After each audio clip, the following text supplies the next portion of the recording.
Welcome to another review here on PlayN'Review. Today, we're diving into a true classic from the 2000s, Harry Potter and the Prisoner of Azkaban.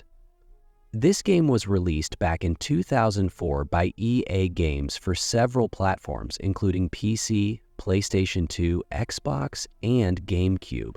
However, for this review, we'll focus on the PC version, which I recently played and completed. Before we dive in, here's a fun fact.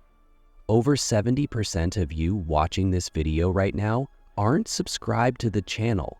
If you enjoy content like this, do me a favor, hit that subscribe button.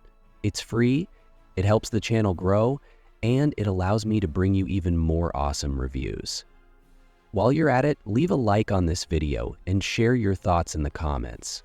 And don't forget, the full long play is already live here on the channel. Click the card appearing on your screen now to watch it.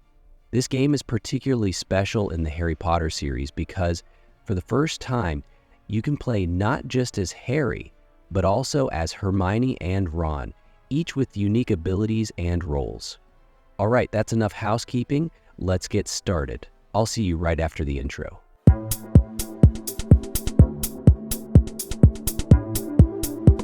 Harry Potter and the Prisoner of Azkaban is the third game in the Harry Potter series and follows the events of J.K. Rowling's third book and its film adaptation. The story takes place during Harry Potter's third year at Hogwarts School of Witchcraft and Wizardry, a year filled with mystery, danger, and a darker tone compared to previous adventures. The narrative centers on the escape of Sirius Black, a convicted prisoner from Azkaban, who is rumored to be after Harry. To protect the students, the Ministry of Magic has stationed Dementors, terrifying, soul-sucking creatures around Hogwarts. These two threats create a tense and eerie atmosphere throughout the game. The story also introduces critical elements of the wizarding world, such as the Marauder's Map, Anna Magi, and the Patronus Charm, all of which play vital roles in both the narrative and gameplay. The overarching theme of uncovering hidden truths, paired with personal growth and bravery, makes this a pivotal chapter in Harry's journey. This Harry Potter games focuses heavily on exploration, puzzles, and character-driven gameplay. Players take on the roles of Harry, Ron, and Hermione, each with unique abilities that reflect their personalities and skills. Harry is versatile, excelling in mobility-focused tasks like flying and spells such as Expelliarmus. Ron specializes in finding secret areas and dealing with magical obstacles using his Lumos Duo spell.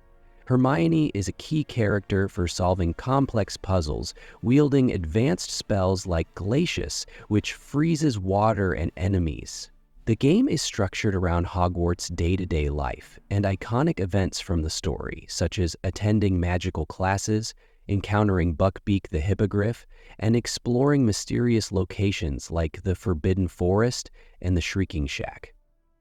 Hogwarts itself is brought to life with great detail, full of hidden rooms, interactive elements, and secrets that reward curious players. This version of the game places a strong emphasis on teamwork, with many challenges requiring the unique skills of all three characters. This approach not only adds depth to the gameplay, but also mirrors the importance of friendship and collaboration in the story. For a game released in 2004, the graphics are surprisingly detailed, especially when it comes to the environments. Hogwarts is the star of the show, with its iconic castle architecture, grand halls, and mysterious passageways brought to life. From the moving staircases to the warmly lit Gryffindor common room, the game feels like a faithful recreation of the magical school we've come to know from the books and movies. A special attention is given to the outdoor areas as well. The Forbidden Forest, Hagrid's Hut, and the Black Lake each have their own distinct aesthetic, ranging from eerie and dark to peaceful and serene. These areas encourage exploration, rewarding players with secrets, beans, and collectibles. Character models, while dated by today's standards, do a good enough job conveying the personalities of Harry, Ron, Hermione, and other familiar characters. Their animations during spells and interactions add charm to the game, even if they lack the polish of modern titles. The atmosphere is deeply rooted in the darker tone of the third book and movie. The inclusion of Dementors, darkened environments, and a foreboding soundtrack amplify the tension as players progress through the story. At the same time, lighter elements like Fred and George's humor, magical creatures, and the whimsical classroom challenges balance out the mood, ensuring it remains accessible for all ages. The soundtrack is a standout feature. Inspired by John Williams' original compositions, the music dynamically shifts to reflect the tone of each scene, whether it's a heart-pounding chase or a serene moment exploring Hogwarts grounds. Ambient sound effects, like the echo of footsteps in the corridors or the chirping of magical creatures, further enhance the immersion. As in its predecessors, Harry Potter and the Prisoner of Azkaban also requires players to attend classes to learn new spells, which are later used to progress in the game. These classes feature Harry Potter, Hermione Granger, and Ron Weasley, with some notable differences compared to earlier titles. In this game, players can summon a rabbit to navigate narrow pathways, or a bird to reach high and inaccessible areas, adding a fresh layer of puzzle solving to the gameplay.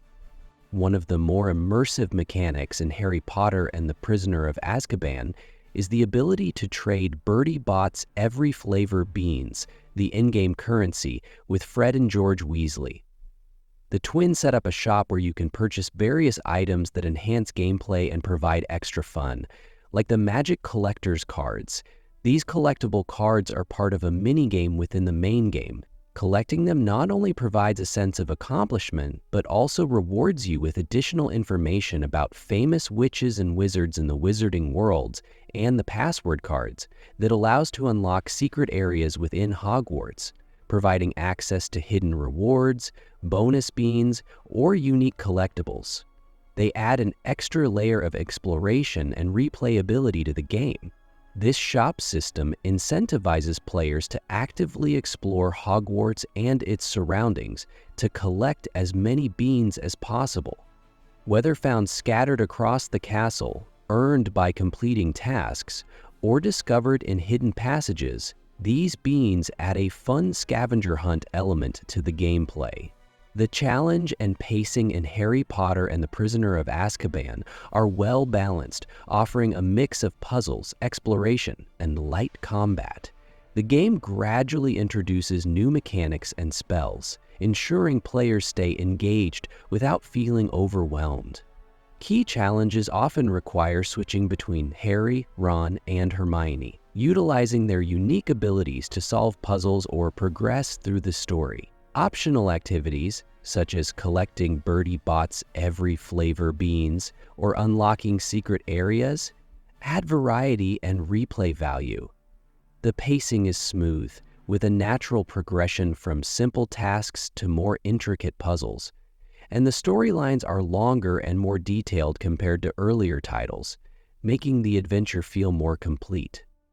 When Harry Potter and the Prisoner of Azkaban was released in 2004, it received a generally positive reception, with critics praising its improvements over previous games in the series. One of the standout features highlighted was the game's ability to let players control multiple characters, particularly the inclusion of Ron and Hermione alongside Harry, which added variety to the gameplay. Critics also appreciated the expanded spell system, with the new spells offering more interactive and engaging ways to solve puzzles and navigate the environment. Additionally, the atmosphere was widely praised for its faithful representation of Hogwarts and the magical world, which helped immerse players in the story. However, there were some criticisms as well.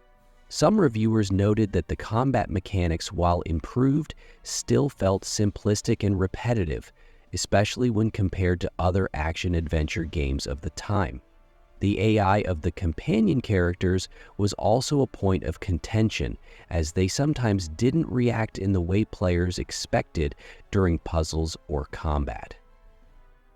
Additionally, while the game was considered an improvement overall, some critics felt the level design could be overly linear at times, limiting the sense of exploration.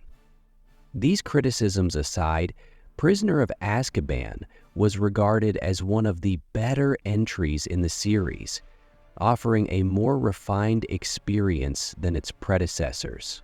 And that's the end of another review here on PlayN'Review. I hope you enjoyed this review. If you don't want to miss out on content like this, please make sure to subscribe to the channel and hit the notification bell so you won't miss any future videos. Also, don't forget to leave a like and a comment so YouTube knows you enjoyed the video and recommends it to more people. Thanks everyone, and I'll see you in the next video.